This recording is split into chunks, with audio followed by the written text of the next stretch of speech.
So I dried off that first layer, dried up, off, dried. Um, so now I'm going to lay in a second layer of pretty creamy quinacridone rose in this one here. And mostly I just want to be getting close to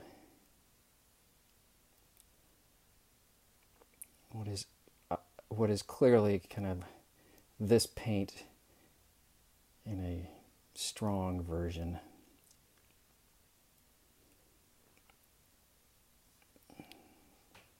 To get a really good sense of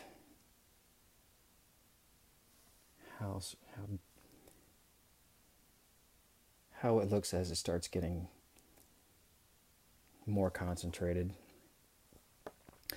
but still with the idea of building up in layers as well.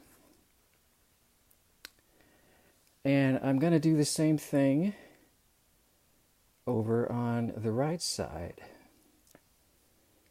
And the only way I'm going to sort of mix it up is on the third layer. I'm going to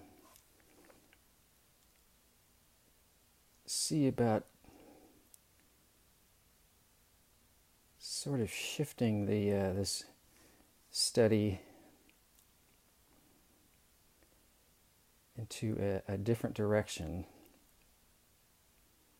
Once again, I'll keep trying to explain. I want a little bit more color in there.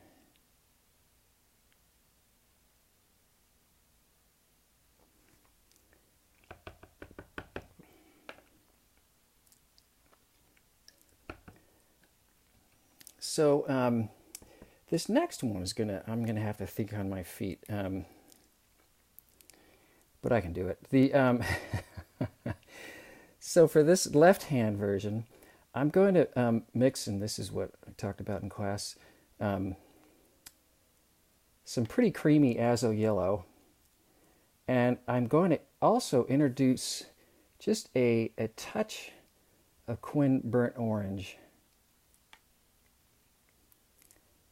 And I want this to basically act as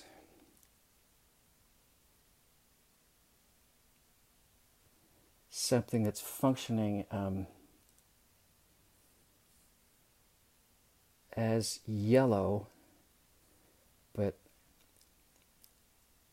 getting darker, which, as I've been hopefully trying to make clear, is a bit of an oxymoron.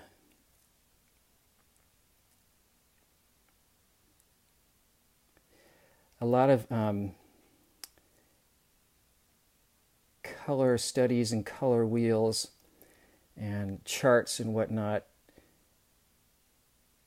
usually just involve making darker versions of a color, usually called tints,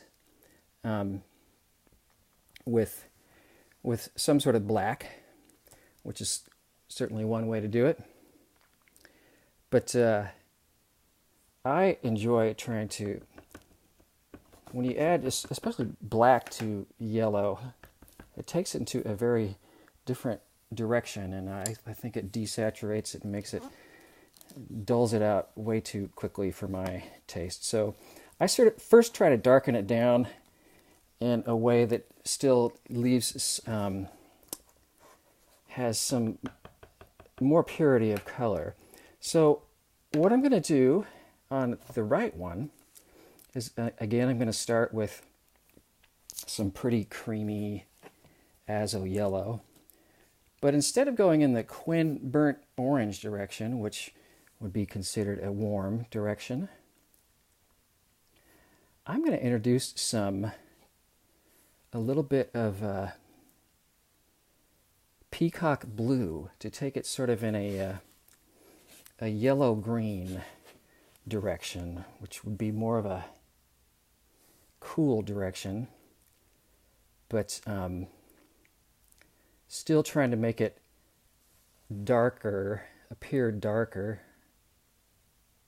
I don't know if that was successful right there.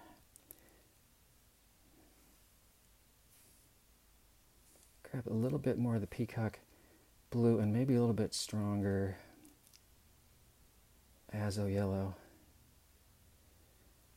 This is going to be a fine line between just sort of reading as green versus reading as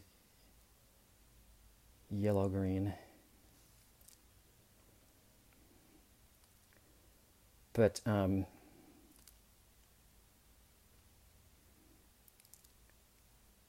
it's just sort of a different way of approaching the darkening down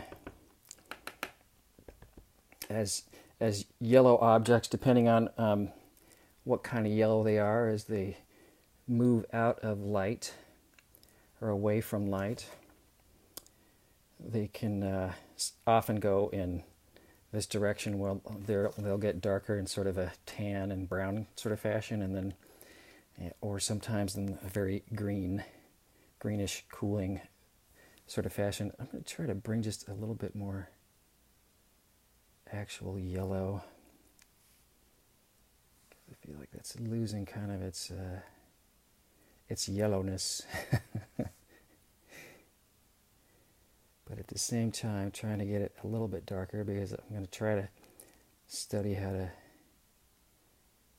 basically be extremely dark by the time it gets over here, and that'll end up basically being a really dark green.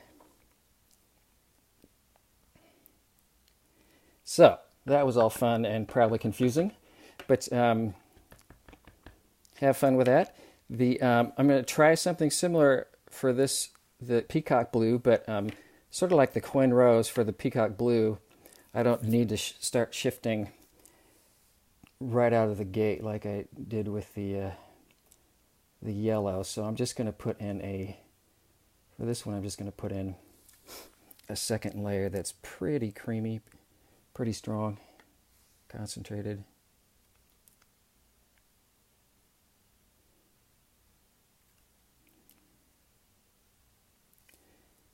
And then as I get darker, I'm going to try to do it into two different temperature directions is what I'm kind of playing with this study.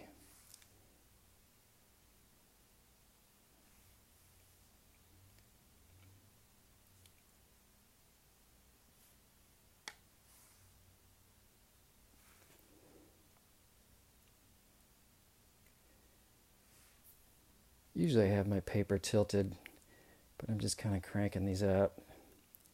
Because like I said, I'm more concerned with appearance of color and not so concerned with perfection of washes or edges. So this is the Indigo, and if you can tell, it'd be fun to go back and look when I painted this on. One of the things that I don't like about the Indigo in this Daniel Smith is that it's one of the paints, like a lot of watercolors, lighten quite a bit as they dry, but Indigo seems to dry a lot lighter as it dries. Some colors, paints, pigments, dry and become a little bit lighter. Some become a lot lighter, and I think what's confusing is that it goes on so dark, so there's a natural tendency to sort of think, wow, I put it, so it first appears way too dark, and as it dries it becomes way lighter. So it can be a confusing color to use, but it's such a dang pretty color. So you get to decide what you think about this, but I'm going to play with that, and now I'm going to try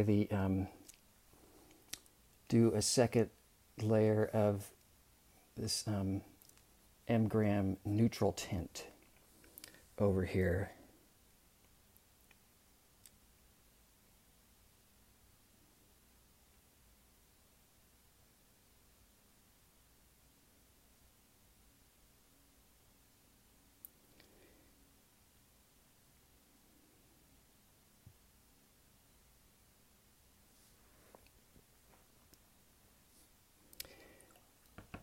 Okay, I think my water is still staying clean enough that I'm going to first make sure I have a little space to mix.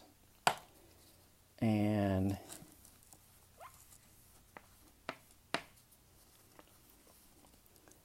just go for the Quin Burnt Orange, just put on a second layer that's pretty creamy of just the Quin Burnt Orange.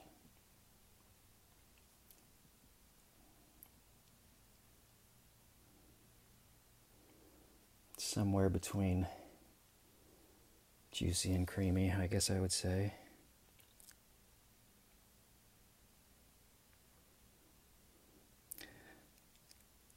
Hopefully you realize all those terms are really not that specific, but I like using them both because it's fun saying words that end with the letter Y.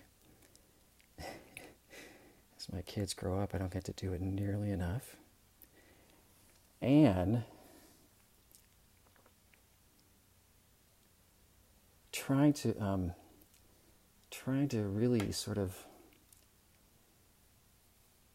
look at it like a recipe of sort of one part this to one part that quickly becomes way too cumbersome, and partly because you're also the aspect of how much water you're using is basically like an additional color, so that it gets pretty confusing pretty quickly. So that's that round, and I will let that dry. This is fun, and be back.